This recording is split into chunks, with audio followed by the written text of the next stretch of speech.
Dean, thank you very much, and thank all of you for coming out today as well. It's great to see so many people here.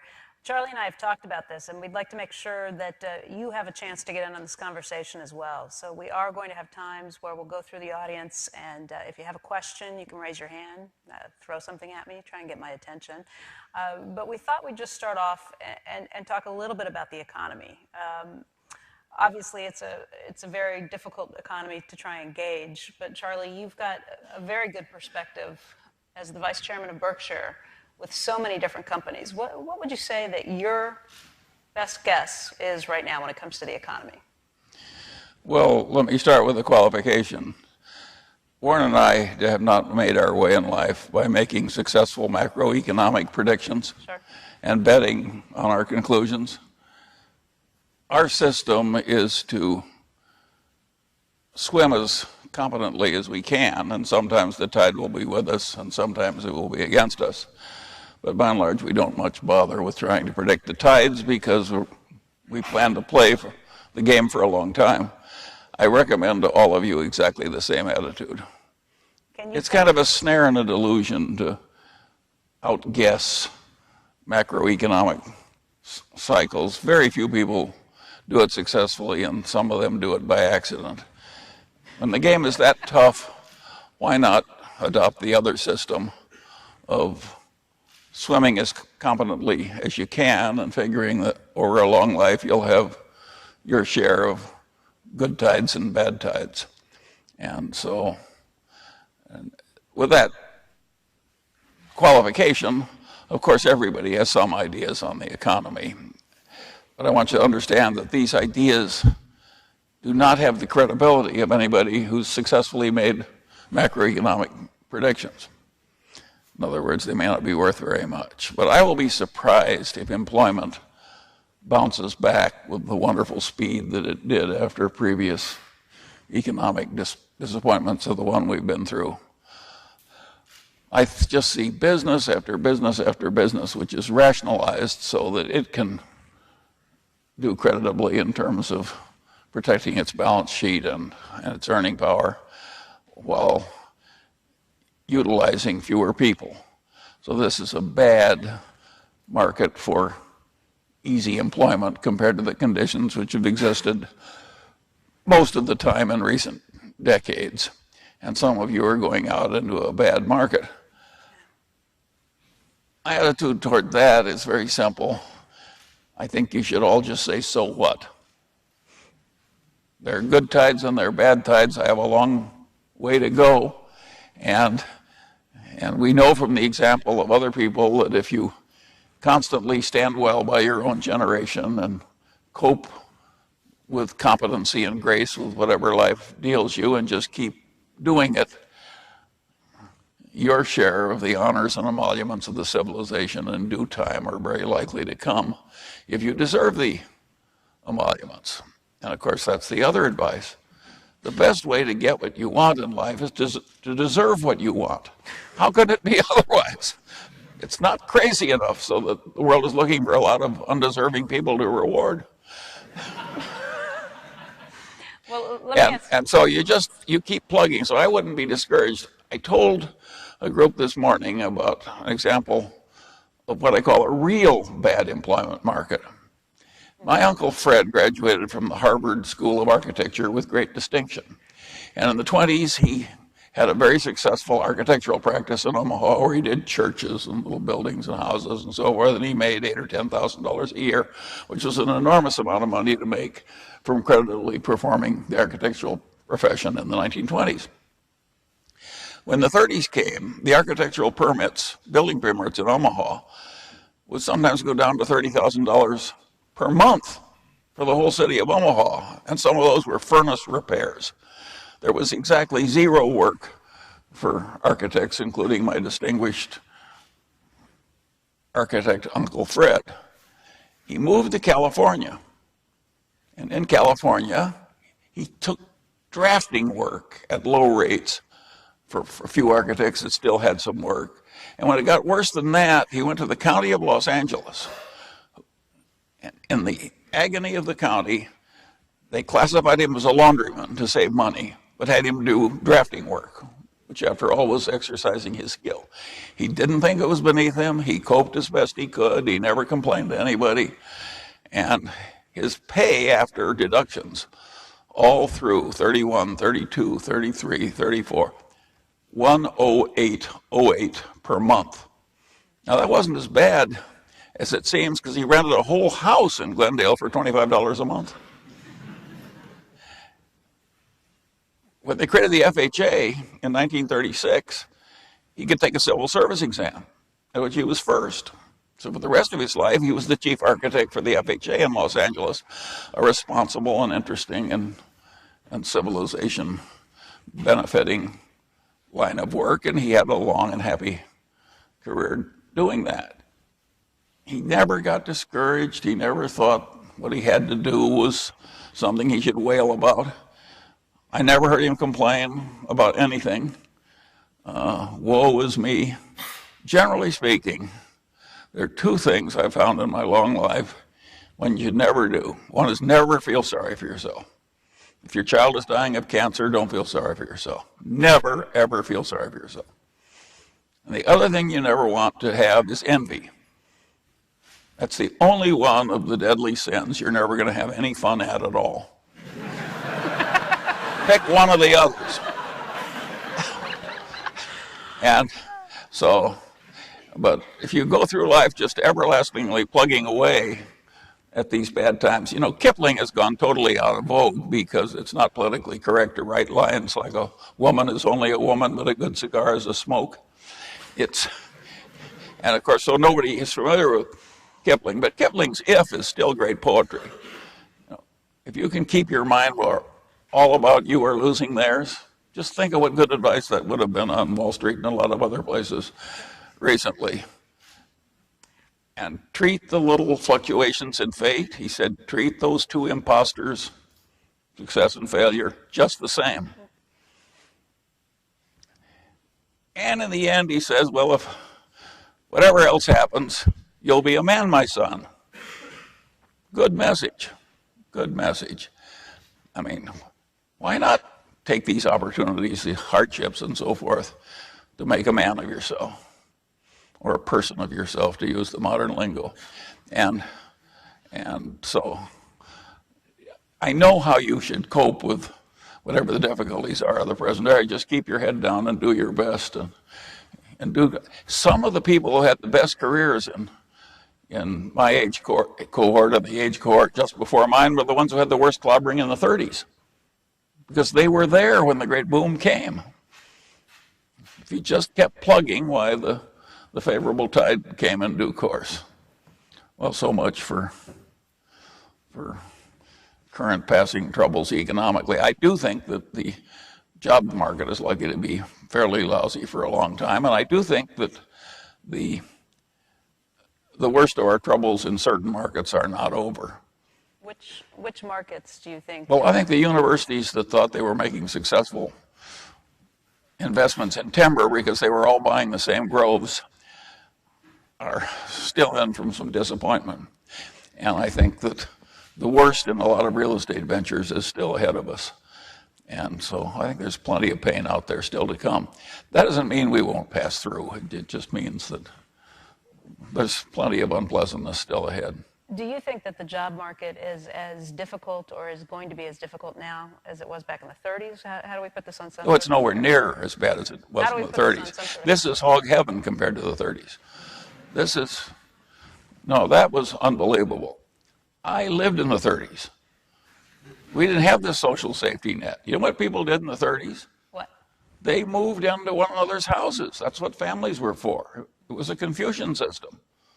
My grandfather cut his house in half and moved one of my uncles in. And my other grandfather saved his son-in-law's bank using a third of the only good assets he had on earth. And it was just pain and trouble. And without a family system, it was difficult. But the people who plugged well and just kept going eventually did fine. And so, but I think there's still plenty of trouble ahead. I don't think it matters if you're going to live a long life. Yeah. But why it may be an advantage to have some trouble. Why do you think that the job market's going to remain lousy for some time to come? Is it just that there's not demand that's built up? Is it that companies have downsized, they can see they can get by with less? Well, Tom Friedman said it's like the car that has to run across 300 miles of hot desert and it doesn't have a spare tire. We've kind of used all the standard tricks that it's safe to use, and now we still got the damn desert to go across and we don't have the spare tire. So of course it's working. But why fret too much about what you can't fix? Just keep your head down and do your best.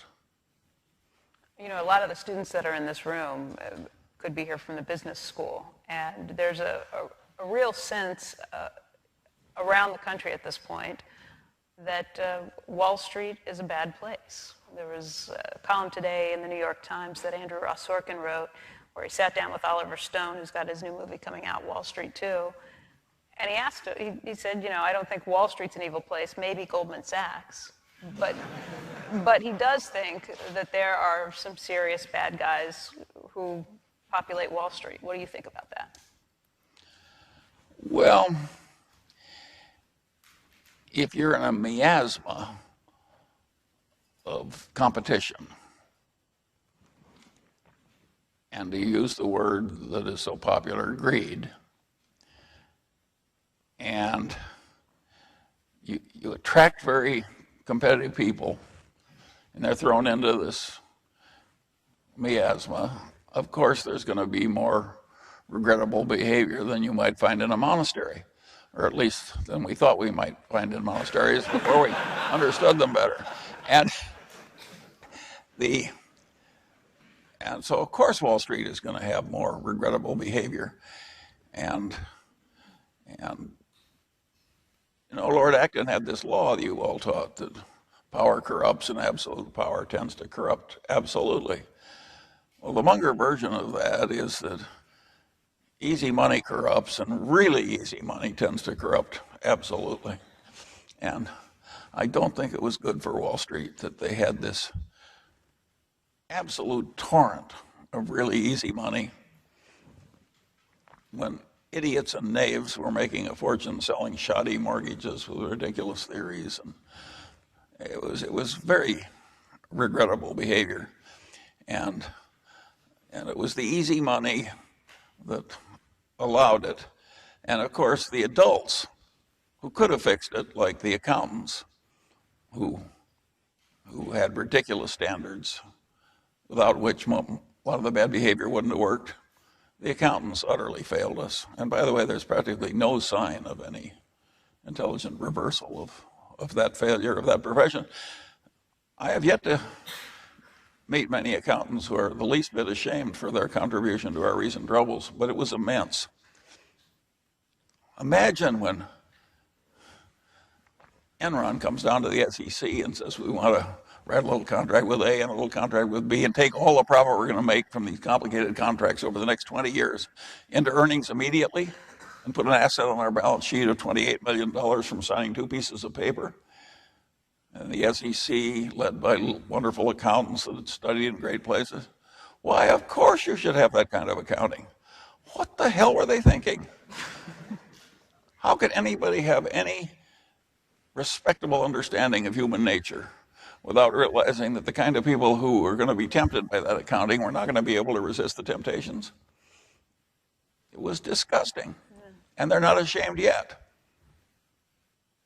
So how many people have you heard lately talk about how ashamed our accountants ought to be at our recent troubles? Nobody's blaming them. They assume it's like addition. It isn't like addition. The system of accounting for the bad debts of banks is carefully set up so at the top of every boom, the bad debt rate goes to 0. Who but a nutcase would have that kind of an accounting system? I mean, I'm not making this as a joke. This is not a parody. These are the accepted accounting principles of your nation. Why do you think that has not been the focus? And do you think FinReg and Basel III are a joke? Well, partly the establishment accountants want to please the people who are writing the checks. And partly the academic accountants get full of people who've overdosed on mathematics, and they want everything to be in balance. And they don't think that that really isn't rational in creating rules for a human behavioral system. They're too mathematical and not rational enough in dealing with their fellow humans. You can't give the average Wall Street CEO really lenient standards of accounting and expect the figures to be good. The accountant is like the referee in soccer. The accountant has to be the adult that prevents the mayhem. The accountants don't want to be the adults because it causes liability, it causes responsibility, it's difficulty, and they have to be good at things they're not sure they know. There are a lot of reasons why they shrink from it. But it's their duty under God, and they failed us terribly. That makes it We sound like lost the referee. That makes it sound like those CEOs are inherently bad people, but they won't follow the rules themselves unless there's someone there with a stick to beat them back in line. Well, I do think the CEO culture is likely to promote people who are very competitive and very driven and very aggressive at accomplishing what they want to do. And that means if the guy down the street is doing something that enables him to report more, they want to be like the guy down the street. They can't help themselves. They're that competitive. I don't believe in being that competitive. I believe it's part of human merit to know, like Kipling, you don't lose your head when everybody else is losing theirs. If somebody else makes a lot of money or reports a lot of money, let them. You know, it's this envy thing. It's pernicious, and it has caused a huge problem and a huge danger for our republic to have all these people competing to report phony earnings. Do you think they were really earning this money from this mortgage trading? Look at the write-offs. Are you really earning money when you put something on your balance sheet that really isn't there? When you reach for it, will fade away like mist? What the hell kind of a system is that? It's an utterly irresponsible system. You can't blame the miscreants as much as you can the adults whose duty it was to prevent the miscreancy. Somebody said you can't blame the tiger for behaving like a tiger. You got to have a gamekeeper. Does that mean we should also look at Washington and the regulators? Well, if you think the accountants behave poorly, Washington set a new record. I have a rule for politics, which has served me well in making predictions, and that I quit claim to you. The politicians are never so bad you don't live to want them back. So all of the drama that we've watched unfold over the last 2 years, all of Washington's attempts to try and figure out what happened and to prevent it from happening again, you think it's all been for naught? No. What we have is way better than nothing. In particular, if you take the rules, which most people in my political party object to, for making the commercial banks behave a little better in dealing with fiscaholics who can't really handle things like checking accounts. I think that the changes that have been made are all to the good. And my only objection to Elizabeth Warren, who is not in my political party, is that she isn't tough enough. Why do you think that is something you feel but your party doesn't? Why do you think your party doesn't agree with you on this? Well, I think all politicians tend to behave badly under the peculiar pressures of their trade. So I think they've chosen a profession where it's hard to behave well. If it's hard to behave well and you're in a miasma of wrong incentives, so you get a lot of bad behavior. I think we're lucky the system has worked as well as it has. In my state, we have a thoroughly gerrymandered legislature. So if you have to be an extreme nut on the right or an extreme nut on the left, or you're not allowed in the legislature. And there are 10 sane people that creep in every decade. At the end of the decade, the right and the left agree and throw them out. And this is the biggest state and the biggest country This is a very, very regrettable set of circumstances. How well are you going to behave in that kind of a system? You get so you hate the other people in your chamber. You need this ever-growing tide of money. You can't really tell the truth as it is because you'll offend various people that are important to you. It's a miracle it ever worked as well as it did. I suppose it's better than absolute despotism, but sometimes it's a little close. Did you see the news today that Cuba said it will be laying off about 500,000 people from the government jobs there and pushing them back into the private sector? Is this an admission that maybe despotism doesn't work either? Oh, well, no, we're way better than Cuba. I mean, talk about dysfunction. In East Germany, where the best 5 million people left, because they were allowed to and because the conditions are so bad, and the remainder were put under communist police state for 60 years. I always say about that will even ruin Germans, which it did. And if the system's bad enough, it will ruin the people in it. And two things work beautifully to ruin an aggregation of people. All the best people leave. That's a sure source of huge failure. Then you have the remainder under a total crazy bunch of people, like, say, the nutcase that runs North Korea. And, of course, that'll ruin anybody. I mean, have you seen those pictures of North Korea at night? It's dark. They have starvation. In the year of our Lord 2010, they have people starving in the dark.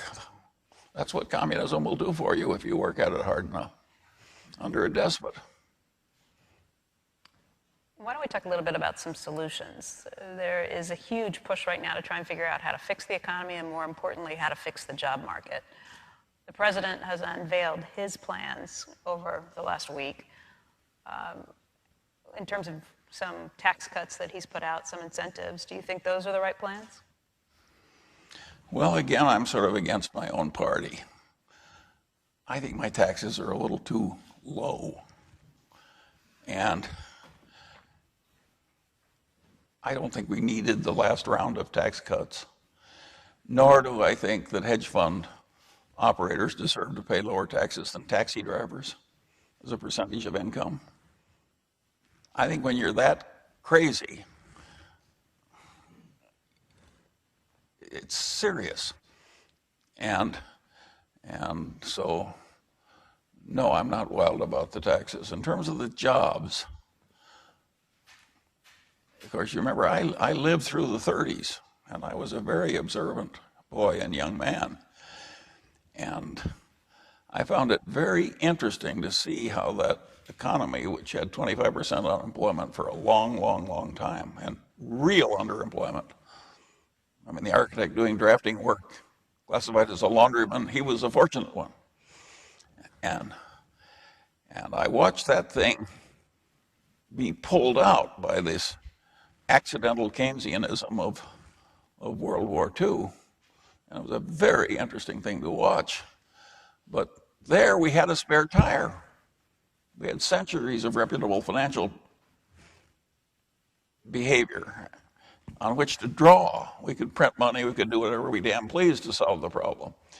Now we've used those weapons so aggressively that it's dangerous to keep using them in ever increasing amounts.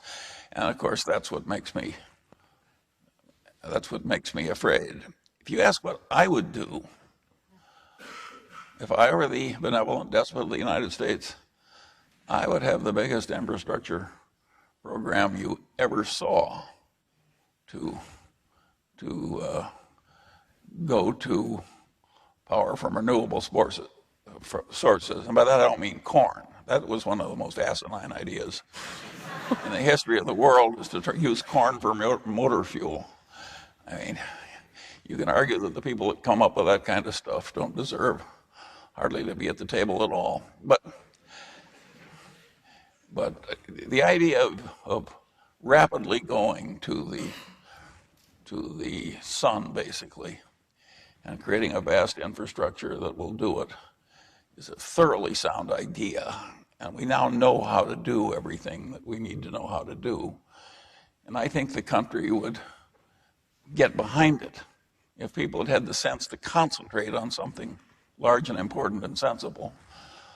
I think you could have gotten the country behind such a vast program. And I think not only we need the stimulus, I think we're going to need the whole infrastructure to use all this renewable power. So I think we had a chance to turn our lemon into lemonade, and we still have it. And so, but if I were running the world, boy, would we be playing that card hard. And the people who weep about oil and gas, one of the interesting things about oil and gas is that the entire growth rate of China, which has been utterly remarkable in recent decades, has been achieved when their percentage of GDP spent on oil and gas is 3 or 4 or 5 times ours. So the idea there's something terribly to fear because we have to spend a higher percentage of GDP on oil and gas is so much twaddle. And the guy who says it is twaddle is not in the economics department. It's Dyson, the physicist, who's as old as I am. But Dyson is right. It does not make a big difference in the economy of the United States. It would in the short term, no? If you look at it as a tax on the consumer at this point, when they're already in a difficult situation?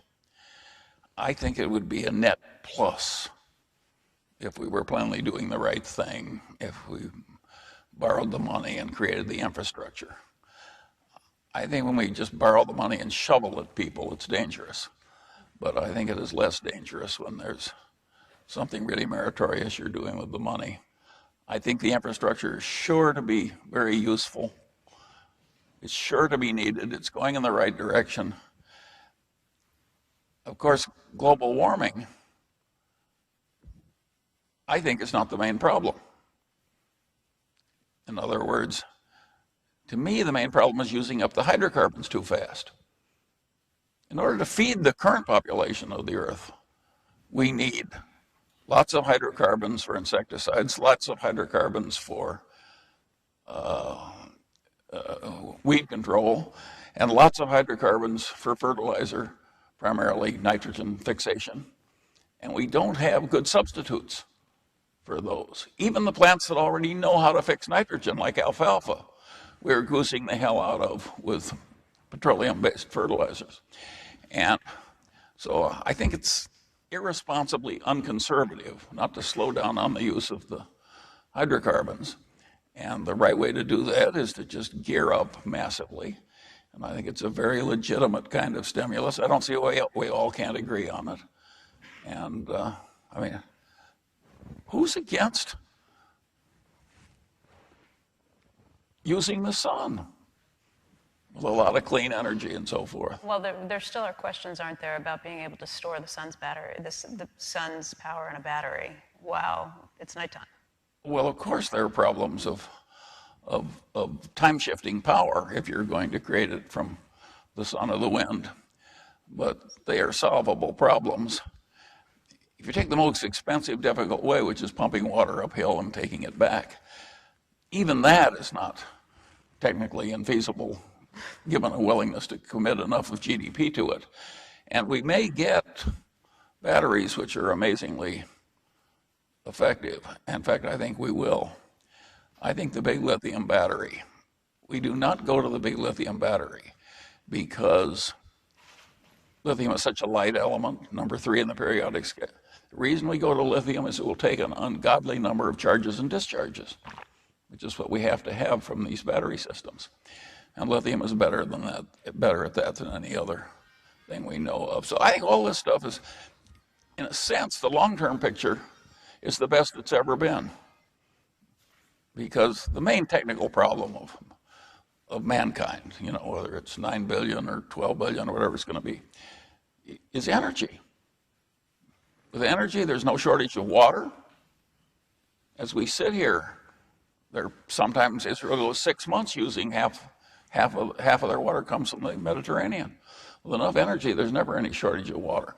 And we are looking at a technical solution to the main problem of mankind, which is this energy problem, and the cost of it, considering our need, is not that great. And so, well, I'm getting way away from, but you can see at least what I would do, and I don't know why everybody doesn't agree with me. Are you okay with the president's plan, though, to take some of this money for infrastructure? He's got a 6-year plan, he says, $50 billion in the first year, which is this year, to build bridges, tunnels, light-speed rail, other things like that. Is that a decent idea, too, even though it's not your idea? Generally, I'm in favor of needed infrastructure. Okay. But the one that really turns me on is changing the power source for mankind in a really massive way. And you see, take Burlington Northern.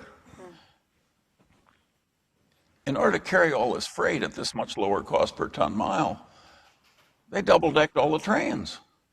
Means every tunnel had to be raised, had to change. We've done all that. That was a hugely desirable thing for the civilization to do. And if there's more of that that can be done, I think you're going to find that the stuff that's really needed over the long pole is pretty massive and is located in the energy sector. And I personally want to keep the hydrocarbons. I don't want to use up all the hydrocarbons. The rest of you may be so smart you think you're sure that man can grow all the crops we need and solve all the problems without the petrochemicals. I'm not so sure. I think that might be quite difficult. At any rate, why take the risk?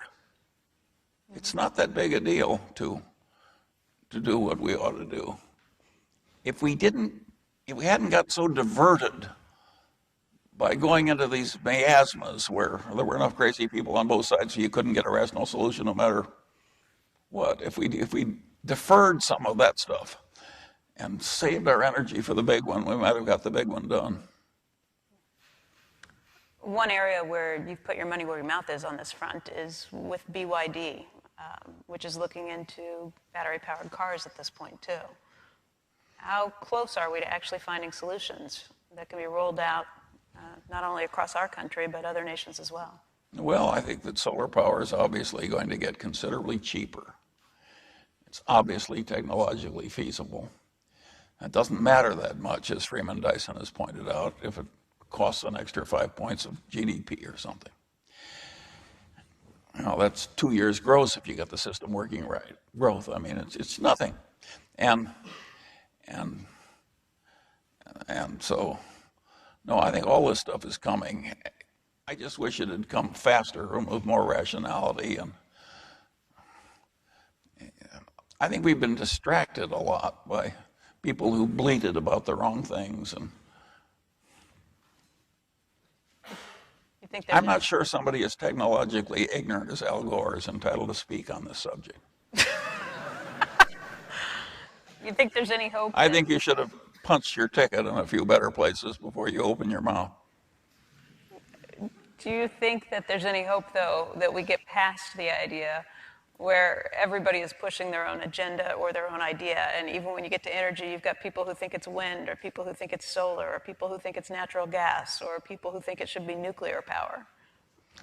Well, I think we'll end up with more of practically everything you can think of, but in the end, you have to go solar. There's not an endless supply of uranium, nor is it totally desirable to every little crazy hamlet have its own nuclear capability. There's a lot to be said for going directly to the sun, and thank God it's as copious and as reliable as it is as a source. I mean, think of how lucky we were. The people on Easter Island didn't have any sun to solve their problems. They basically perished when they used up their resources. This is one where our profligacy leaves us with a wonderful option that's never going to run out for us. This is a huge benefit. And the young people in the room ought to be rejoicing that the main technical problem of their civilization is basically solved. I don't mean it isn't a lot of work to work out the details, but we know how to create high voltage transmission lines with transmission losses of less than 10%. We know how to how to do all this stuff. And the time shifting of power we know how to do expensively, and I think we're about to figure out how to do it more cheaply. But if we had to do it expensively, it's doable. There's nothing that's impossible. And that is a blessing to all you people with a long run ahead of you. Charlie, what's it been? Is it 69 years since you started here on this campus? Well, I left here 70 years ago. So you left here 70 years ago. I came at 69 years ago, yes. And I must say that I'm very impressed with this campus. And I'm very impressed with, I like the culture as I found it then. And I think that the successors of the people who were then here have made it better. And they've created all this huge success while the civilization 60 miles away was sinking into a swamp and of difficulty. Not its fault, by the way. I think that was just the fate. But Michigan is just amazing. You go into the University Hospital of Michigan, and somebody makes a mistake, nurse, doctor, anything. There's nobody trying to avoid blame for the mistake.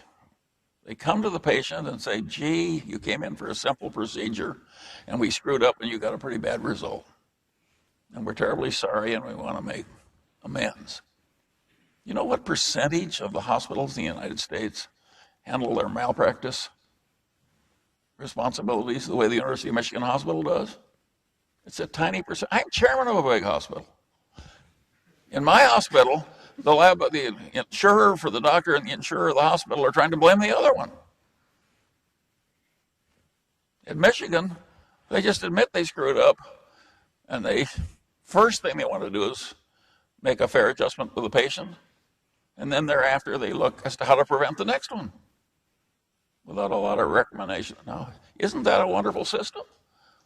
Who wouldn't be proud of being part of a culture like that, which is not the standard culture of the world, the culture of the University of Michigan University Hospital.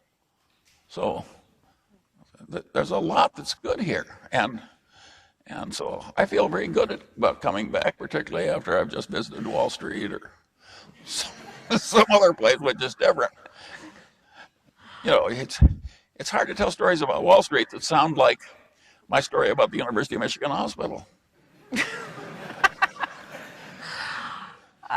They value a different thing there. They're more interested in financial gain. Yeah. I'd like to open this up a little bit and get some questions from some of you as well. And I have seen a few hands that have already gone up. I see one right here. I know we have some microphones in the room, so if you'll just wait for 1 second. And right here, gentleman in the green shirt, if you just raise your hand. Mm-hmm. Charlie, a lot of the problems that we've been discussing so far, from Wall Street to these bigger long-term energy initiatives and politics even, are rooted in the fact that our country's set up on a short-term incentive system. Managers are always looking at what their earnings are going to be next quarter at the top of companies. Politicians are always looking at what the next political point is going to score and then setting programs to develop well past their term in office. How do you propose to get past that and to shift our system from these short-term incentives and planning to a more long-term perspective, not just in our focus, but in how we act as well? Well, of course we have a terrible problem with these very short-term incentives. And if you combine short-term incentives with very little moral reticence, of course you have a problem. And it's hard to fix human systems without fixing human incentives. So you're absolutely right to focus on the incentives. And I think the existing system, as it's evolved, is quite perverse. A system is perverse when good people go bad because of the way the system is structured. If you run a big chain of stores and you make it easy to steal by your own sloppiness, you will cause a lot of good people to go bad. You will have created an irresponsible system.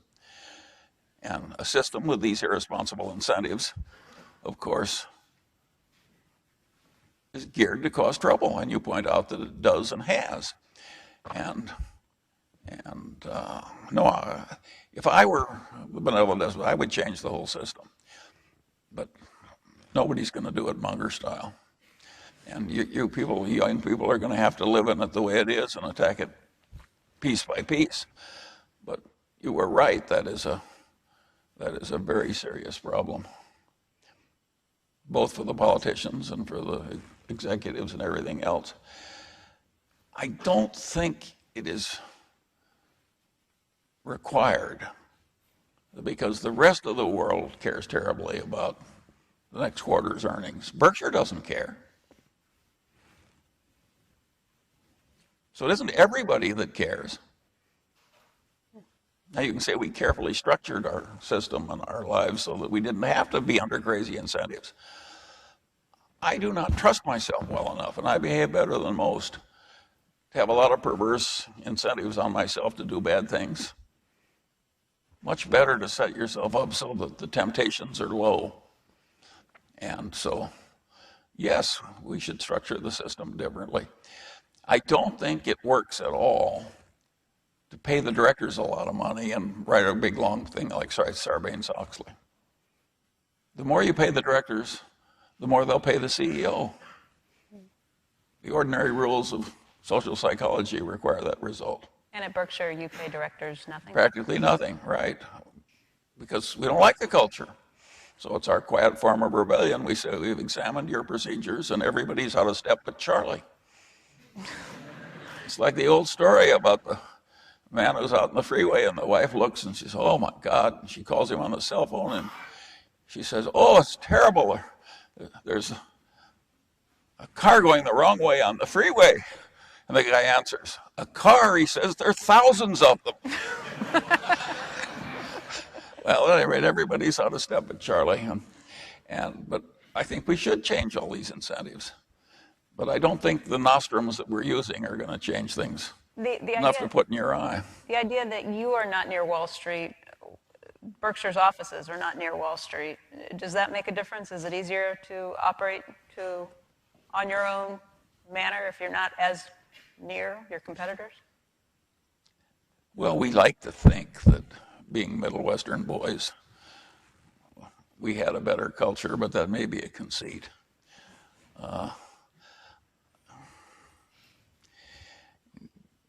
I do think if you get in a crazy place with a lot of competition and a lot of perverse incentives, it's hard to keep your own sanity.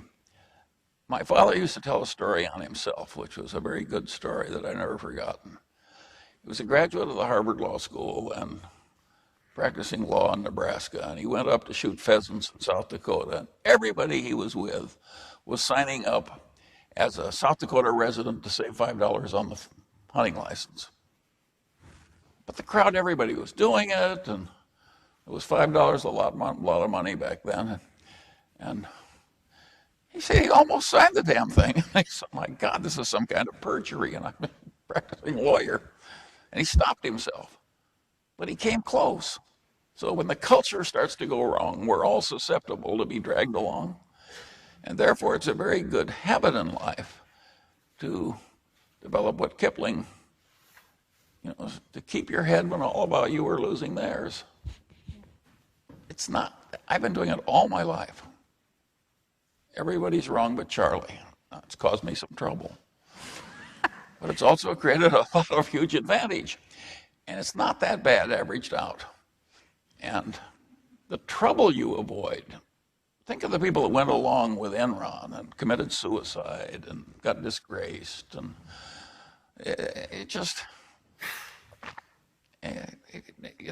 I think that this whole business of, if you avoid it yourself, you try and seek out the right places to work, you're very unlikely to go south in what's important in life. If you work in the University of Michigan hospital, that's likely to work.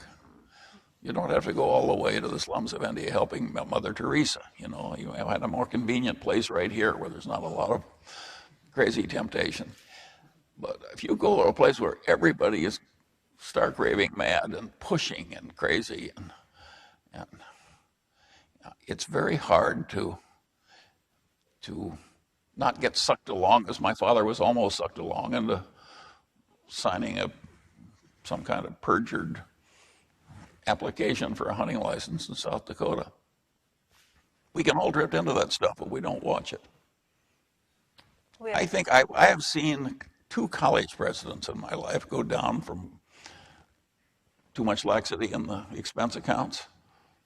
I've seen quite a few ministers go down from various miscreancies, and we're all subject to this stuff. It's easy to drift in the wrong direction. And I have a rule in life, which is adopted from going down a river with big whirlpools. When there's a big whirlpool, you don't want to come within 20 feet and just make sure you can barely miss it. You want to go around by 500 yards or something. And so I think this stuff where the culture is crazy, you don't have to enter. And if you find you've accidentally entered, you can leave. You know, but even better than that, if you're shrewd, you can see where the culture is not going to tempt you, where you're working with people you admire and the values are sound and it's fun to do. And by and large, you can worm your way into that place.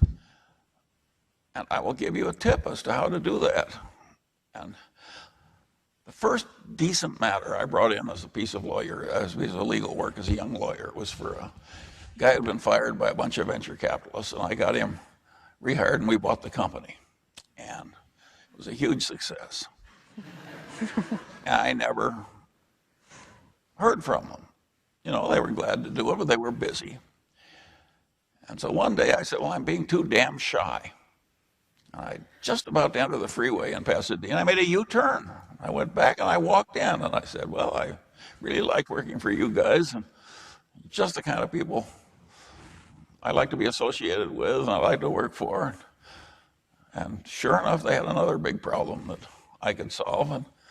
But if you figure out the people you really want to be with and work for, and you tell them so and why, it is likely to cause a favorable result. Anyway. Do we have other questions as well? I see a hand right here. What happened to the accounting profession and what can be done For those sitting in the back of the room, the question is, what happened to the accounting profession and what can be done to try and fix it? Well, partly they sold out. Partly they legitimately fear the liabilities that would come if they had to make more difficult judgments. It's a very, very difficult problem. You know, it could be done by changing laws and rules very easily. And it would cause an enormous upheaval in America, which would be hugely to the plus. 99% of the troubles that threaten our civilization come from too optimistic accounting. And yet these damn accountants, with their desire for mathematical purity, want to devote exactly as much attention to accounting that's too pessimistic as they devote to accounting that's too optimistic, which is crazy. Way more than 99% of the problem is from being too optimistic. And therefore, we should have a system where the accounting is way more conservative, and where an accountant at the SEC, when Skilling came in with his crazy scheme for mark-to-market accounting, I don't call it mark-to-market, I call it mark-to-myth. And that accounting was blessed by an accounting firm which perished and deserved to. And so, but that's another subject. That's something I'll be 87 years old in January, you know, if I make it. And you're going to have to fix the accounting. I'm like Moses. I'm pointing the way, and you guys, yeah, you guys have to do the fixing. Yeah. I see a question right here. Yeah. There's a microphone right behind you. Much easier. Given that you think the system is still rapidly rather broken. Your outlook for the unemployment is still rather dire. And given the last 10 years of returns and what we've seen, would you recommend someone who's young to put their limited savings into the market, even given the long-term time horizon? Well, long term, I'd rather own common stocks I pick than government bonds at the present rates. So that's an easy question for me. What you should do with your own life depends on your own opportunity cost, how likely it is you're going to need the money suddenly at an inconvenient time, and a lot of other subjects. Generally speaking, I would say that if in the last, look what happened in the last 100 years. Well, say the 20th century, 1900 to 2000. GDP per capita, hard to measure, because what's it worth to have your children live instead of die because of vaccines against diphtheria and so on and so on. I mean, but the net increases in living standards and in human options between 1900 and 2000 were simply awesome. When you take the big picture view instead of the short picture view, think what came. Widely distributed electric power,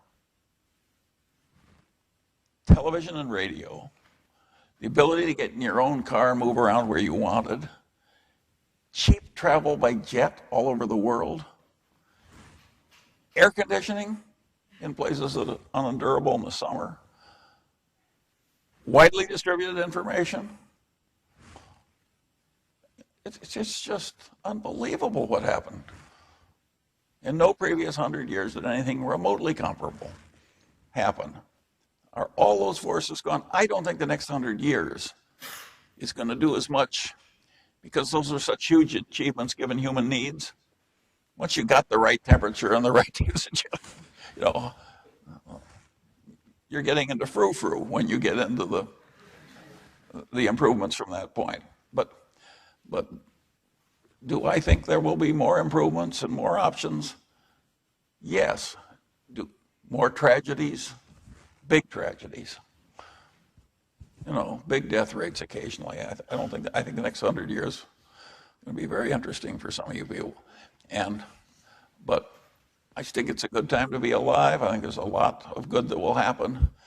And when you look at this enormous big picture gain in longevity and behavior, the liberty for people in the underclass, more liberty for whole sex, half the population. It was just incredible what happened. So I think to look back on that in a big picture way and be terribly discouraged is to sort of underestimate your species and your civilization. Even suppose there's a 25% death rate. It'll be a big deal if it affects you or your family, but apart from that, the Black Death was good for the survivors. No. In other words, I don't think it's a time to be at all discouraged. Yeah. I see another question right here, and I think we can get the microphone. By the way, right here's a microphone. Would you just tell us what year you are, maybe? Which school you're in? Sure, I'm a 2L at the law school. And my question is, you suggested that you're pointing, but that it's our problem to solve. And I was curious, I've read a number of recent editorials that have suggested that our generation, my generation, is not up to the challenge, that we've invested and sent our smartest people to Wall Street and to law school instead of investing in math and science. And I'm just curious if you think my generation, our generation, is up to the challenge. Well, I think your generation will be up to handling a lot of the challenge. Now, more of the people who handle the challenge may look like Lilu than look like you. In other words, the mix may change. I think we're getting more Asian contribution to solutions than we had in my generation. But your generation will be up to it. And the talent that comes along, I love to tell a story about Caltech. Caltech has a Rubik's Cube contest. And one year, a guy won it.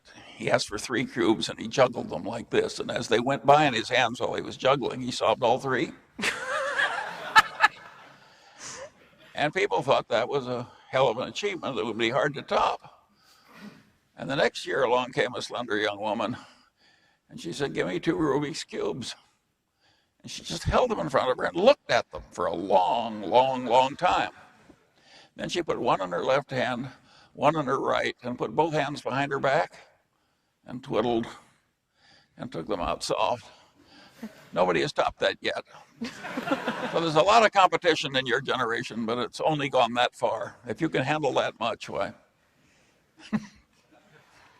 Do we have other questions? I see hands. How about right here? And again, if you could just tell us your year and what school you're in. I'm a BBA sophomore. And Charlie, you have talked about high tides and low tides in the very beginning. And we are now in the low tides, and the government and the Fed have used, well, their weapons really aggressively. So what would prevent us from getting into a stagnation that Japan faced in the last 10, 15 years? And would it be a good idea to not to hold stocks, but to hold more gold or other commodities? And what do you think about that? Thanks. Well, what I think is I can't follow it. So there was a little echo or something. Oh, he was asking about, you mentioned the high tide, the low tide. Where are we right now? Would it be a better idea to jump into equities at this point, or something like gold, which, by the way, hit a record high today? Oh, I don't have the slightest interest in gold. And I like working on understanding what works and what doesn't in human systems. To me, that's not optional. That's a moral obligation. If you're capable of understanding the world, you have a moral obligation to become rational. And I don't see how you become rational hoarding gold. Even if it works, you're a jerk. So I advise you to get concerned with equities. let me rephrase the first part of my question. Would the United States follow the path of Japan in the last 10 or 15 years with a long term of almost zero economic growth? Well, the answer to that is, of course we could. It's like the man said about baptism. I believe in it because I've seen it done. Japan has proved that an advanced nation can have a long period of utter stasis following a bust. Now, are we going to be like Japan? Or are we going to do better? I think we're going to do better. But I don't think if we have trouble, I don't think we'll handle it as well as Japan. Japan is a very courteous, submissive, amazing place. If they were going to have a long period of stasis, you could hardly find people who would handle it better if you selected over the whole earth. They have the right behavioral ethos to. Here, I think we'd have a lot more tension if we had a long period of no growth at all. And so I hope we aren't in for that. But if we did have it, in the big scheme of things, is that a tragedy? At the current living standards of the United States, would it be a tragedy if we held level for a considerable period? Well, by the big time scale of human tragedy, that is not way worse threatens. But yes, could that happen? Of course it could happen. It did happen. And remember, Japan paid every fiscal trick known to man and every Keynesian trick known to man. And when it was all sudden, they got 20 years of stasis. Now, it's a different place, different system. We're different. It doesn't mean you can, but is it conceivable? Of course it's conceivable. It's conceivable because it happened. All right, other questions? How about we go here and then here? Right here in the front row first.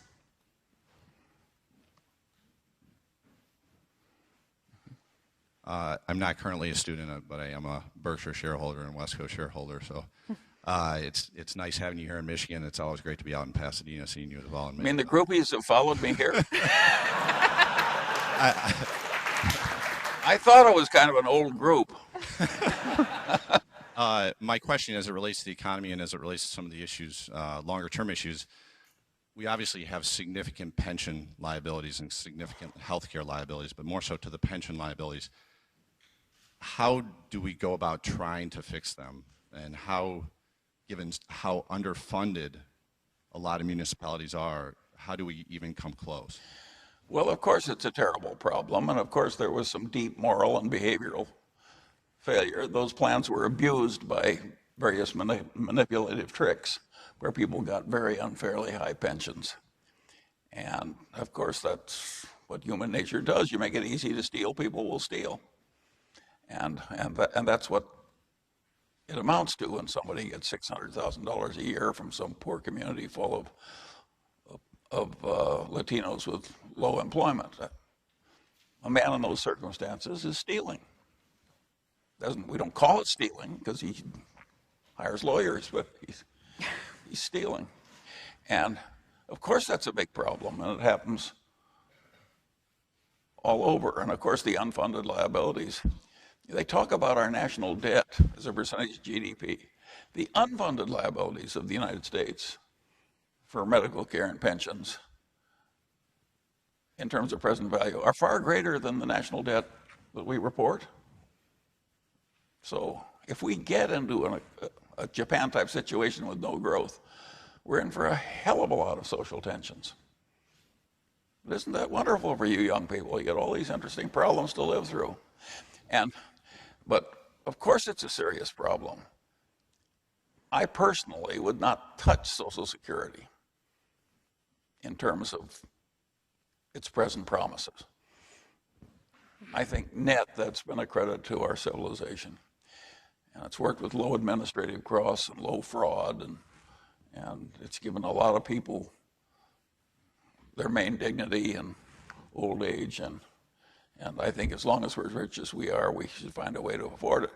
And I don't think the world comes to an end if we end up supporting Social Security promises with a value-added tax. Personally, I don't expect to live to see a value-added tax because I'm so old. But I think it's a very desirable tax. It subsidizes exports, which of course we need with a big balance of payments deficit. And that's the one legitimate way that's permissible to subsidize exports, is to have a value-added tax which exempts export. That's what everybody else has. We have a disadvantage now in terms of trade because of not having a value-added tax. It's a regressive tax, though, and you said you wouldn't mind if your taxes were higher. Well, I don't know how regressive it is if you use more of, if you're a low-income person, you probably use more of your earnings. You're forced to spend more of your earnings to take care of yourself. No, but there can be exemptions and credits and so forth, or maybe the low-income people pay only the value-added tax, and the other people pay a value-added tax plus an income tax. But there's some different way of organizing the tax system, and so I don't think in a modern democratic civilization that it's feasible to do a lot to tweak Social Security way the hell down. I don't think anybody's going to stand for it, and I don't think it would be a good idea. Would you be okay if they slowly, if they gradually and slowly raise the retirement age? Would that be okay?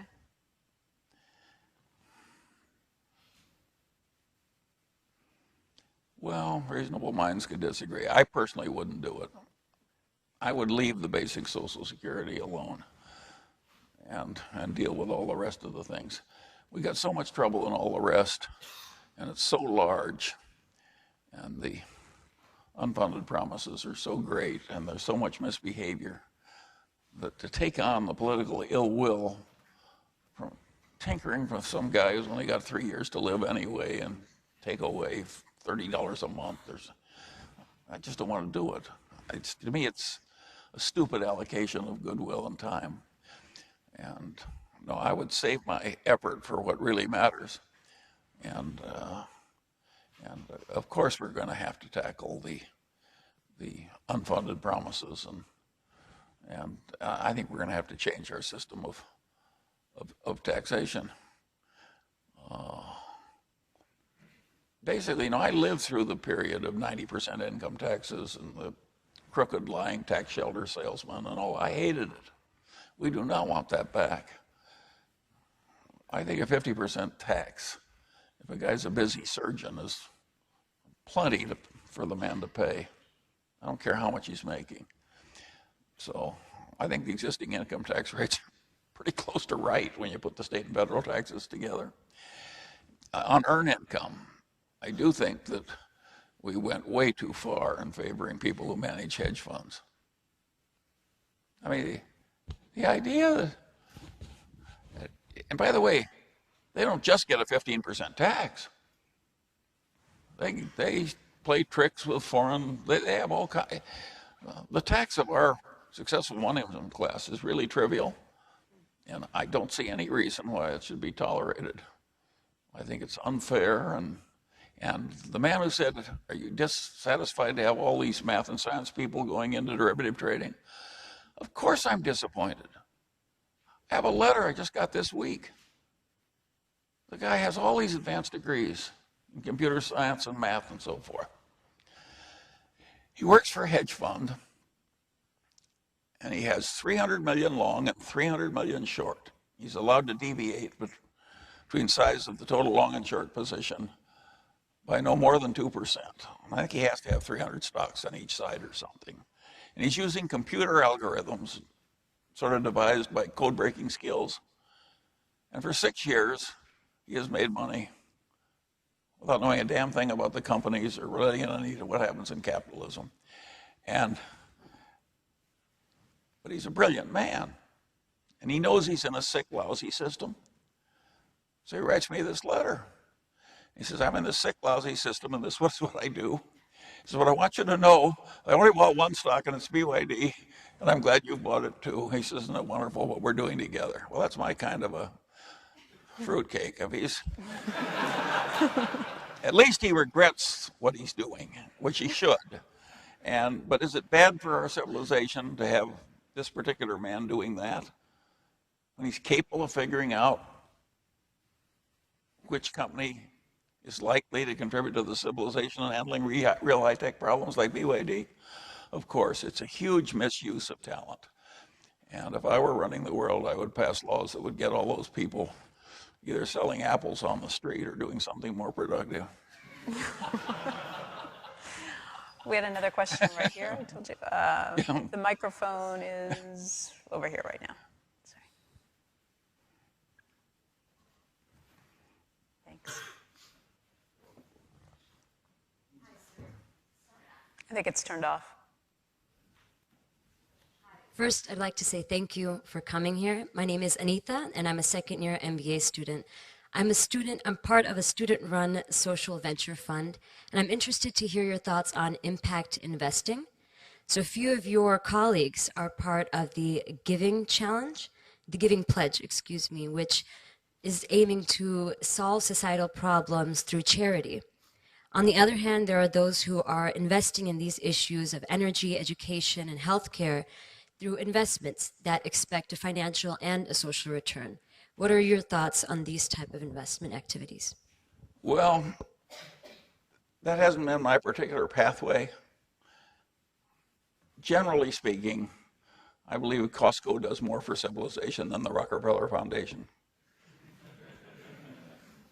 I think it's a better place. So you get a bunch of very intelligent people sitting around trying to do good. I immediately get kind of suspicious and squirm in my seat. So that may be a prejudice of mine, which isn't quite fair, but I've seen so much good in the world by people who really created better systems. And I've seen so much folly and stupidity on the part of our major philanthropic groups, including the World Bank, that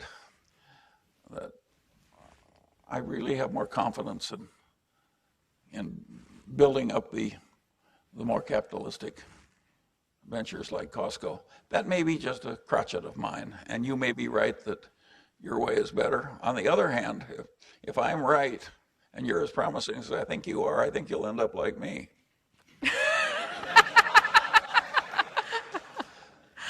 Other questions? I see in the very back of the room right here. Sorry, I'm keeping the microphone people running. I think I can be loud enough. Okay, that's fair enough. I'm Matt. I'm a BBA sophomore, and I'm also a Berkshire shareholder. So you couldn't get rid of us by our argument. My question relates to the series of booms and busts we've had. Do you think we've entered just a series now because of technology that all we're going to have are big bubbles and big busts? We've seen the tech bubble, and now with the housing bubble. I think you can count on more booms and busts over your remaining lifetime. How big and with what cyclicality, I can't tell you. I can tell you the best way of coping, which is just to put your head down and behave creditably every day. And I will say something about life generally. I was very lucky in that I had an ancestor that I never met. My mother's grandfather was a pioneer. And he came out to Iowa and he lived in a sod house with his young wife. That's a cave through 2 winters. And he literally was a pioneer from nothing. And he rose finally to where he controlled the leading bank in the town and was a very reputable citizen and a very charitable man. He joined Andrew Carnegie and gave the town library to Algona. My grandfather made him do it, my great-grandmother. He never would have done it by himself. And he made him put his giant tarpon in the library as part of the gift. So always amused me to go by that library and see this giant tarpon. So eccentrics come naturally in my family. But at any rate, having wrested the success from hardship and danger and trouble when he was a captain in the Black Hawk Wars, I mean, he was literally a soldier and part of this. He had this theory looking back at his long life with this unusual success. And he owned a bunch of farms at the end that he leased to Germans. But you couldn't lose money leasing a farm to a German in Iowa. Naturally, he was successful. But what he said over and over again to his grandchildren, including my mother, was the real opportunities that come to you are few. It's a very fortunate life that is just bathed in opportunity all the way. Most people just get a few times when they can make a huge difference by seizing a huge activity. And he said, when you find one, my dear grandchildren, and you can clearly recognize it, he says, seize it boldly and don't do it small.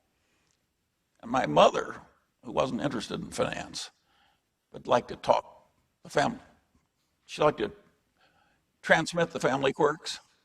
But of course, this guy was my soulmate, the great-grandfather I never knew. And of course, I totally adopted his point of view. And I must say it has worked wonderfully. And so I quit claim my great-grandfather Ingham's rule to you. Assume that your really major opportunities in life are going to be few. And when you get a Lollapalooza, for God's sakes, don't hang by like a timid little rabbit. Don't hang back. They aren't that many of the really big good ones. If you take the whole history of Berkshire Hathaway, if you take out the 20 best transactions, our record is a joke. Well, 20 best transactions over 40-some years, that's one every 2 years. And we work at it all the time. Life is not just bathing you in unlimited opportunities, even if you work at being able to find them and seize them. I saw another hand right here. Mr. Munger, thank you for coming today. My name is Phil. I'm an undergraduate junior at Business School. Considering the decline of manufacturing in the U.S. as production shifts markets with lower cost of manufacturing, how can our country refit our education system, maintain our competitive advantage in the global economy in terms of intellectual capital, and providing value-added services such as technology and healthcare? Well, of course, you're talking about a really important phenomenon. The rise of Asia is an awesome force, and it's a tidal force.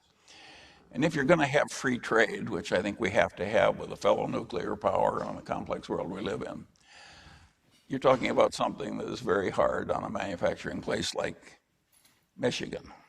If you think about what happened to Michigan, think about the automobile business of Hyundai when they created it in Korea. For the first many years of Hyundai's manufacturing and competition with Michigan. The workers who were all Korean, and for some weird reason, were better on average than American workers, whether it's the Confucian ethos or their poverty or whatever it was. These were very reliable workers. And the terms of their engagement was as follows. You come into our factory, you work 84 hours a week. There is no overtime. You just keep doing it and doing it and doing it and doing it. Well, of course that's going to be hard on a guy that's manufacturing a competitive product. And just when the Koreans started to get rich, 1.3 billion Chinese, and I don't know how many there are in Vietnam, tens of millions. Oh, and they're all doing it. This is a tidal force. It's seriously disruptive. I don't see what we do about it. In terms of changing the educational system, I live in California. In objective standards, it's better than ever.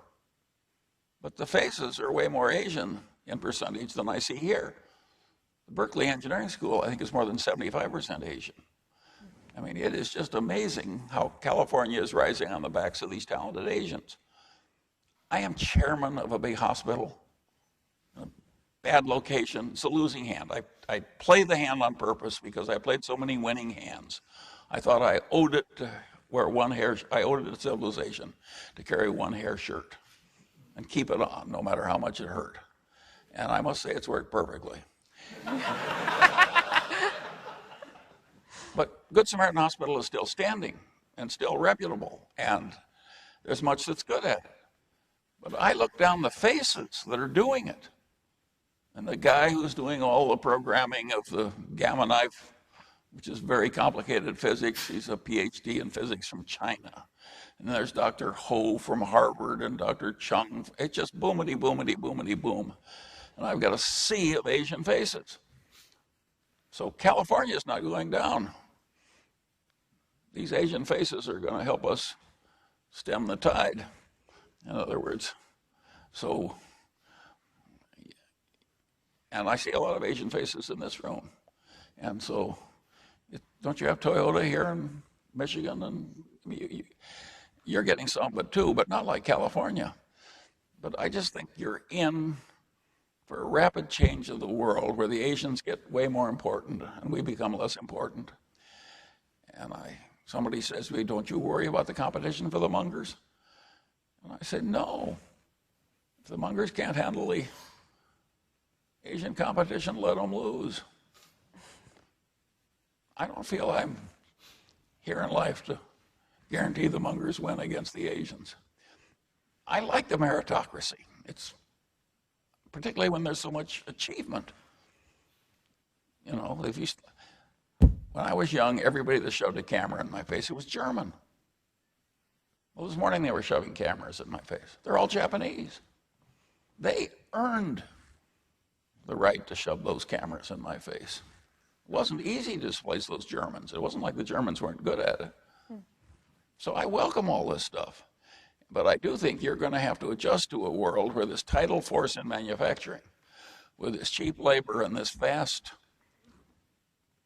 easy adaptability to modern capitalism that exists in Asia, just keeps rising as a tidal force. And I think you have to get used to it. And wherever you turn around, you're going to find it looks more like the Good Samaritan Hospital, where more of the faces that are rising are Asians. I welcome it. I know how much better my hospital works with all these Asian faces. And what the hell do I care whether the guy's name is Wilson or Chung? You know, I like all these Asians. And when I go down to that hospital, 8:30 I'll sometimes go down to the guy who's programming the gamma knife for the next day, my Chinese physicist. There he is, 8:30 in the evening. He comes in early in the morning. And a gamma knife is a very hard thing to correctly program. So I'm all for this change, but I do think all of us face it, and we just better get used to it. And I think part of enjoying life is to just see it like it is and face it like it is and adapt to the reality as it is, whether you like it or not. And the reality as it is that Michigan is not going to dominate the world in autos the way it once did. The baton has been passed. Athens is never again going to be the leader of all civilization, nor is Rome, nor is London. The baton passes. The iron rule of life in an historical sense is that if you're lucky enough to be in a leadership position, eventually you have to pass the baton. That's the rule of human systems. Biologically, we all have to die, and as successful systems, we eventually have to pass the baton. Those are the rules. And if you don't like them, you're on the wrong earth. Yeah. Could I ask someone what time it is? Because I didn't wear a watch. Okay, we have more time for questions. So why don't we go ahead? I have seen some more hands up, and I see people up here, and I'm sorry, I've been ignoring At the Berkshire, upper we deck. always excuse the people who can't stand anymore or have pressing other engagements. And then we leave the groupies. And, you know, I'd still be in Omaha answering questions if I let them run my timetable. I see a question up here from the upper deck. Yeah, my name's John Potter. I'm a faculty member at the law school and also a shareholder too. And you speculated that Japan might be better to weather long periods of stagnation more equitably than we would socially in the United States. Sure. And I wonder, do you think we're starting to see some of the social fracturing in this country? I'm thinking Sure, of course. party movement. Is this an anger that's unusual, or have you seen this a million times over your... No. Of course we're seeing more trouble. There's a guy at Harvard that is, there's a Harvard professor. He's famous. He's so famous I can't remember his name.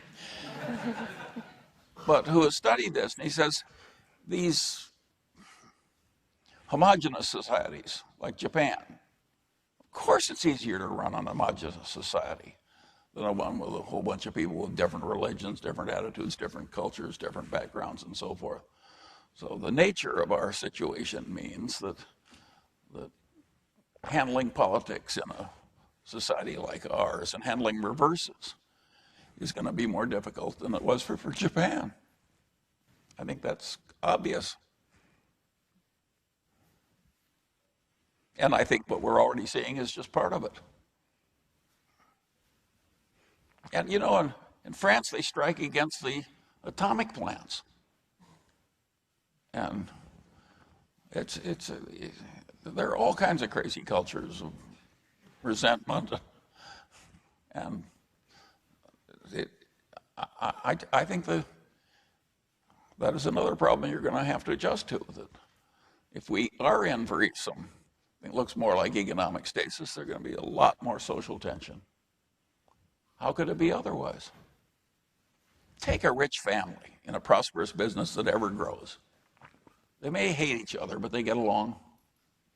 The ever-growing tide of money submerges the natural antagonisms of the sibling rivalries. Now let the business start having reverses. I've seen this 1,000 times.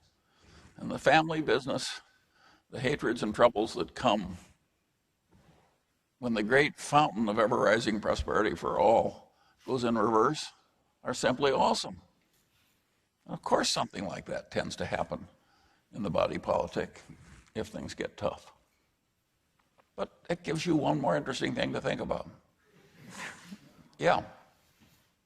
Mr. Munger, under President Bush, just before he left office, as you know, there was a $750 million bailout, and then since President Obama came into office, another $750 million.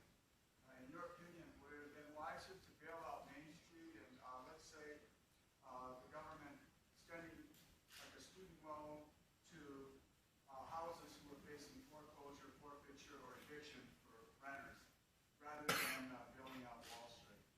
With that money. Well, I think you got it exactly wrong. I think those bailouts were absolutely required to save your civilization and to give you the best chances of solving the housing and student loan and other problems. I think that was absolutely required, and we were lucky that both administrations were as wise and bold as they were. So you shouldn't resent that. You should thank God they did it. And I think if you understand the system and the dangers it was in, you would recognize that that's the least of that. That was your blessing. What would have happened potentially? We don't know, but it could have been awful. I don't even want to think about how awful it could have been. And it is not completely crazy. I reckon the Germans were pretty civilized people.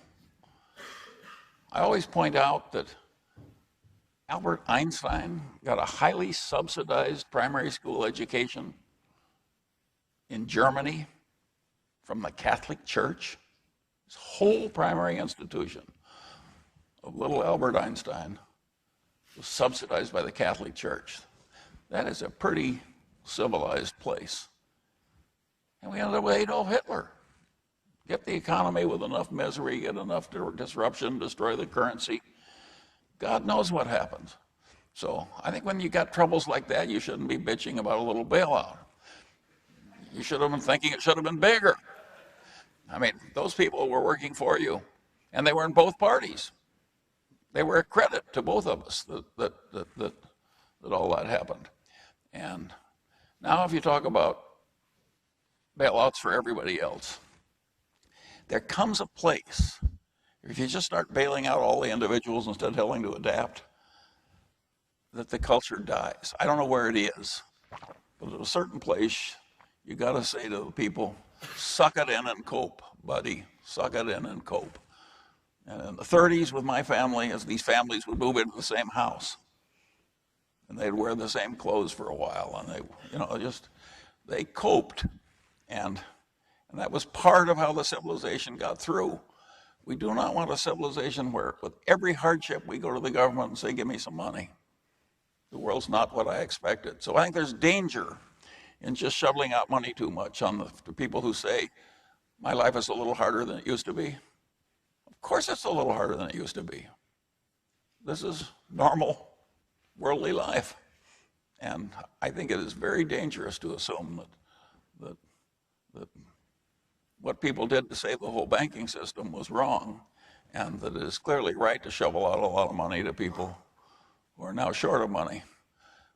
I think we come to a place where everybody has to suck it in and cope. Yeah. Other questions? Do I see hands? How about right here? Earlier today, you advocated large infrastructure projects essentially funded by the deficit, which is already fairly high as a percentage of GDP. I'm wondering, at what point does it become more of a Ponzi scheme and less of a borrowing money from people? Because they have to be paid. Is it a Ponzi scheme when Holland, which 30% of which is below sea level, creates a gigantic public work that creates 30% of the arable land and supports the whole civilization? Are people going to think less of Holland as a credit when they're borrowing money to prevent the North Sea from inundating Holland? I don't think so. I think if we're just shoveling the money at people, people will think we're a bunch of jerks like Greece. And that is dangerous because partly you need credibility in the world. But if we're issuing a lot of IOUs to do something any fool can see is highly desirable to do, and we're doing it through competent and honorable people, I think we're way safer. I think how you're spending the money matters greatly. I think reputation matters greatly. And I'm quite confident that the United States reputation would stand a major use of credit to do something everybody recognized as a wise course of action competently done. And so I think the danger is shoveling out money to people who say they need it without limit. And the other thing is safe, and the other thing will solve hugely important problems. I don't know why everybody doesn't think the way I do. To me, it's obvious. I see a question in the back right here.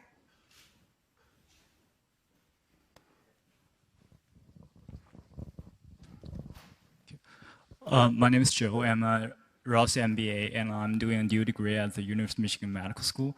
So I'd be glad to know what you think about the future direction of the healthcare sector in the United States and in some Asian countries like China. Thank you. Well, of course, China's spending a tiny percentage of GDP on healthcare, and we're spending a high percentage.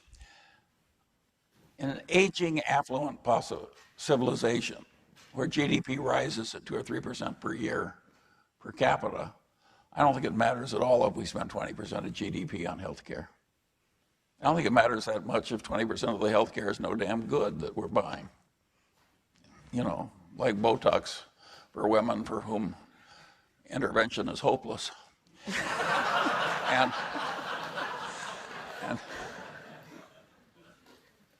so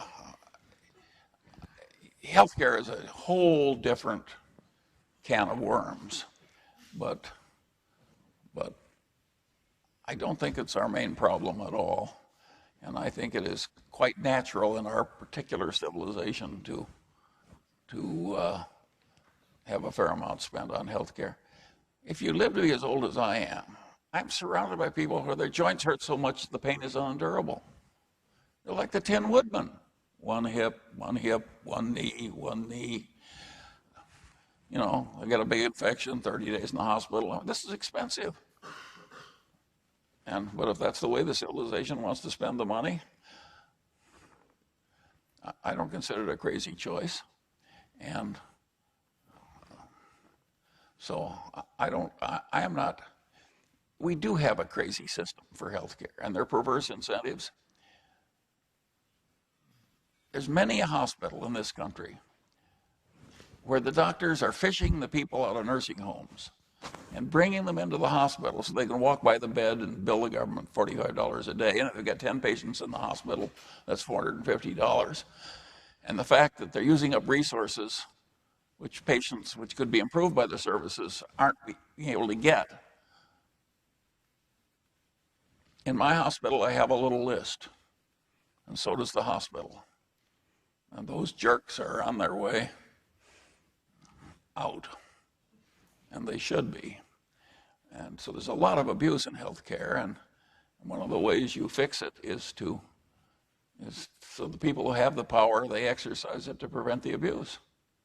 A lot of places you have live in a hospital. Just nobody really wants to criticize anybody. That's a huge mistake. It's a huge mistake. In our leading academic hospitals, I'm sure this isn't happening at Michigan, but I have a friend whose daughter is head of infectious diseases in some medical school hospital, great hospital. And of course, the doctors there are fishing the people out of the nursing homes and bringing them in so they can walk by the beds and bill. And they're bringing in these terrible infections.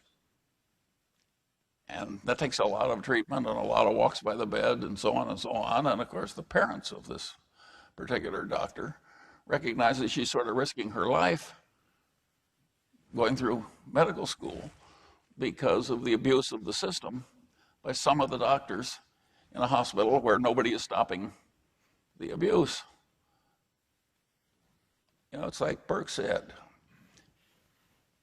for evil to triumph in the world, all that is necessary is that good men do nothing. But all over America, some people are intervening to stop some of these abuses. And you have to identify them, you have to rationalize, and you have to be willing to take the ill will. I have a friend, this is another wonderful story on human nature, chief of the medical staff, Southern California Hospital, and a bunch of non-board certified anesthesiologists who came out of,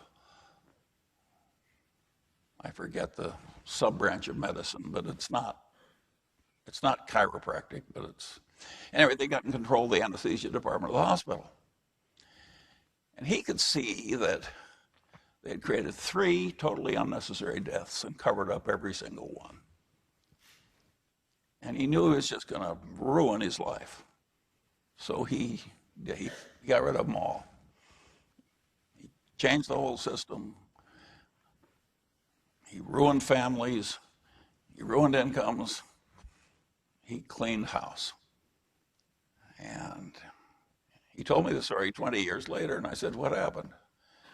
And he said, to this day, none of the people I cleaned out and none of their friends has ever spoken to me. He was willing to take all that ill will to do the Lord's work and do it right. And you can say, why did he wait for the third death? Well, maybe he thought he needed that much horror to accomplish the fix. But all over America, there are stories like that. That's a good story about human nature. That's a story about wisdom and virtue triumphing. And of course, they don't always win. Even in a bullfight, the bull sometimes wins.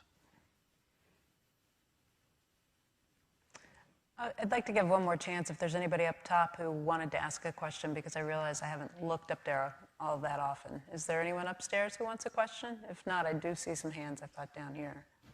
All right, you guys lose. How about right back here in the back?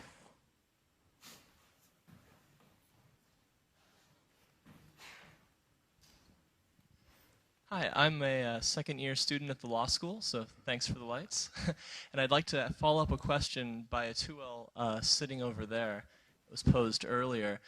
I have also sometimes felt, oh, why did I go to law school? Why didn't I study science? You know, had that liberal arts regret. But in a more positive sense, since we're still young and optimistic, I think we have questions about what useful role we can play as well. And so I'm wondering, the legal profession as a whole, specifically directed to kind of our group of soon-to-be new attorneys, any ideas for how to change the legal profession for the better to avoid crises like the recent one, or just to make it a better system? Well, the legal profession has always been a way up for people who know they don't want to grind through the problem sets of science for 6 years, or who don't like the sight of blood. And so, welcome to the club. Takes one to know one. And it's always been a profession that allowed a certain amount of flexibility. You can start in the legal profession and you can go in a lot of different kinds of activity within it, and you can leave the legal profession and go into something else. And that's what's going to happen to your class too. The legal profession has been bifurcated in America in a very peculiar way now. The ordinary little lawyer in a small town makes $60,000 a year doing divorces and collections and minor wills and so forth. That's a pretty demanding, difficult way to make a living. And the lawyers in the really big, powerful firms were willing to work 70 or 80 hours a week for 9 years and punch their ticket and rise to become partners. And then when you get to be a partner, you get to keep doing it. That's your reward. You get to keep doing it. And those people make a lot of money. Are there abuses in a culture that gets that money mad about billing hours? Of course there are. I see bankruptcy cases that remind me of a bunch of hyenas going at a carcass on the plains of Africa. It doesn't look to me like a learned profession at all. It looks to me like hyenas at work. And so there's lots wrong with the legal profession, but there's lots right with it. And there's enormous opportunities within it to live a very constructive life and to make a good living in a reputable fashion, and to have various options to leave if that's what you desire to do. But of course there are abuses. I do not see a lot of abuses in the judiciary. I think we have an amazingly clean judiciary in America, and it's a blessing for us all. And every judge I ever knew behaved better on the bench than he did before. And they were usually pretty good people before. And so I think our legal system is really a pretty reputable system. I do think when you get into the part of the legal profession that's most closely intertwined with Wall Street, that you did get excesses and that were unpleasant. And Enron did not lack for enabling attorneys, and nor will a future Enron lack for enabling attorneys. But that's always been true too. But net, I think it's a very interesting career. I started in it myself. I was born into it. My father and grandfather were both in it. My grandfather was the only federal judge in his city for 37 years. And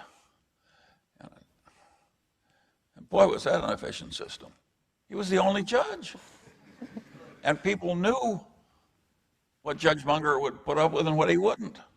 Just all kinds of things were not even presented to the court because they knew the answer already. And they didn't want to make points for being a horse's ass in front of Judge Munger because he's going to be there next year too. Now in Los Angeles, you spin a wheel. And if you're lucky, if you have a wrong case, you'll get some nutcase who sympathizes with you. In Lincoln, Nebraska, you had no such chance. If you wanted to go to the federal court, it was Judge Munger, you were in the wrong world. So I like that system, and I always like the systems where really good people get a lot of power and exercise it well. I like it when one guy makes all the orders for maintenance and domestic relation cases. He gets very good at it, and the lawyers know what they can't get by with. It's very efficient. I hate a world where everybody's just spending all these hours and hoping to God they get an ignorant judge or an ignorant jury. I think the idea of trying these big patent cases before juries is obscene. It's a dishonor to the civilization, and it's not a legitimate human activity. Basically, you don't want a system where people forum shop hoping to get an ignorant decider. You want a system that's different. And so you'll have a lot of things to fix if you get out into the legal profession. And even if you don't fix them, you can have a highly creditable life. Start thinking, Abe Lincoln was a lawyer, John Adams was a lawyer. There's a lot of good models. Charlie? You know how many cases Abe Lincoln personally handled writing the pleadings? 5,000. He was an active practicing lawyer. Charlie, how would your career have been different if you went to business school instead of law school? Well, we don't get to live life on alternate career paths at the same time.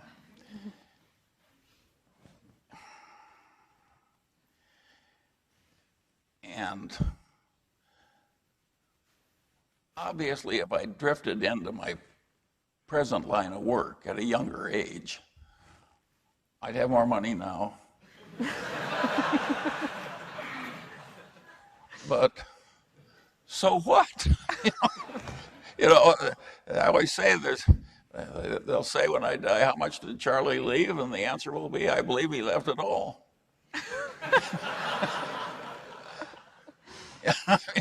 In the end, piling it up is not such a big deal when you have to part with it in the end. And so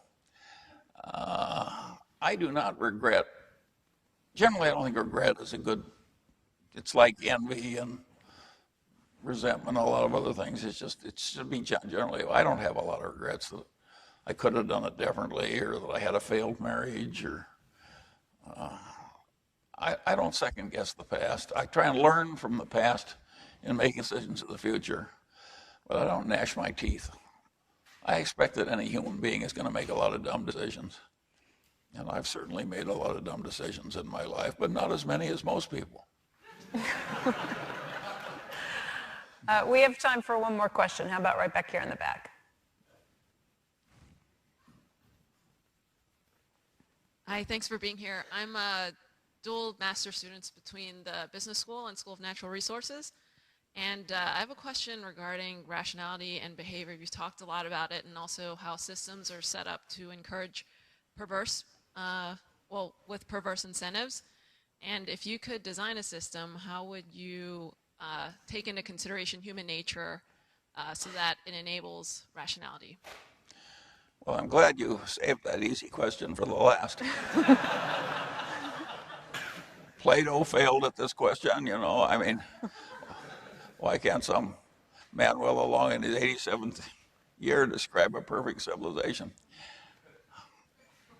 It's a very interesting problem that our founders coped with, and just how democratic you wanted the system. My favorite political system in terms of being adapted to its particular circumstances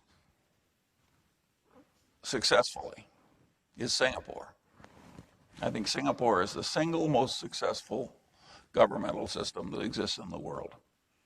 They've taken a small swamp from nowhere to a very creditable place. They're doing the Lord's work in a number of very important ways. I'm sorry they're bringing in derivatives trading. Even heaven makes mistakes. But that doesn't mean I want Singapore tomorrow in the United States. But I think Singapore's habit of stepping hard on things that will grow like cancer is the correct way to govern. And in America, we tend to wait till they're unfixable, and then we want to fix them. How well are you going to? If you won't attack a problem while it's solvable and wait till it's unfixable, you can argue that you're so damn foolish that you deserve the problem. And we have a system that is pretty irresponsible in many ways. And I think our central cities get to be the hardest ones to govern on average. And I think that's very awkward. And finally, they reach a tipping point where you get this, the better people leave. And then I don't think you can solve the problem in any normal way, certainly not for a civilization as large as previously existed there. Or if you solve it, it's 100 years in the future or 50 years in the future or something. But no, I don't think it's a pure democracy with a, I think our system has worked. Well, I could tell this story on myself. I come to the University of Michigan. I take political science. I'm an unusual kid. I don't mean I'm unusual looking or unusual dressing or something, but I unusually think often that I know better than the professor. This is not a social winner. And I take political science from a leftist but lovable political science professor. And everybody teaches the more people that vote, the better the systems will work. And having a contrarian streak, I'm not so damn sure that civilization doesn't work better when a lot of people don't vote. And so I write a paper. It couldn't have been more politically correct. I got an A. The University of Michigan not only does right in the hospital, it handles wise-ass kids pretty well. and so, anyway, I can't, if you want to study, you take Singapore. A terrible malaria problem. It's a swamp. He drains the swamps. He does not care if some little fish dies. No. He has a drug problem. He searches the world over for the right solution to the drug problem. He finds it in the United States. Isn't that an interesting thing? Imagine somebody in Singapore reading books and deciding the United States was the answer to Singapore's problem. He copied the military's drug bottle policy. That anybody in Singapore will pee in a bottle instantly on demand, and if they flunk, they go immediately to a tough compulsory rehab. Away went the drug problem. Just time after time after time, he made these winning decisions. He wanted the place to be prosperous. He figured out who he wanted to come in, and he made the civilization very user-friendly to what he wanted to attract. And it worked. Then it's 70% Chinese and 30% Malay.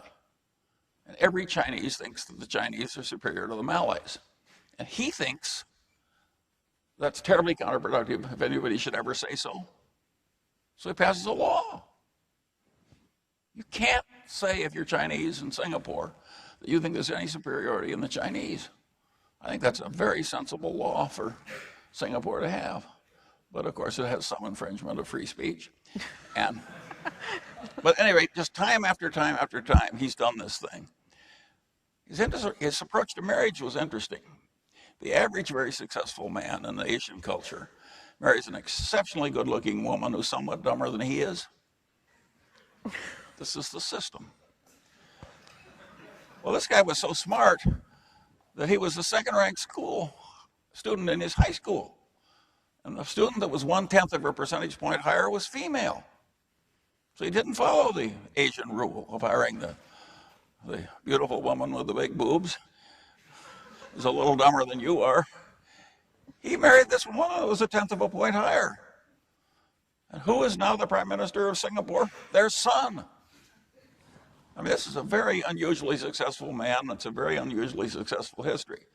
So while I can't answer your question, if you will make a study of the life and work of Lee Kuan Yew, you will find one of the most interesting and instructive political stories written in the history of mankind. This is better than Athens, this is an unbelievable history. And you will learn a lot that will be useful in your own life. So my answer to you is, don't ask Charlie Munger. Study the life and work of Lee Kuan Yew. You're going to be flabbergasted. All right, on that note, I'd like to, first of all, thank President Coleman for inviting us here and having all of us. Charlie, I'd like to thank you for your time and answering all these questions, and of course, everyone here today for staying with us. We really appreciate all of your time, and that's it. Thank you.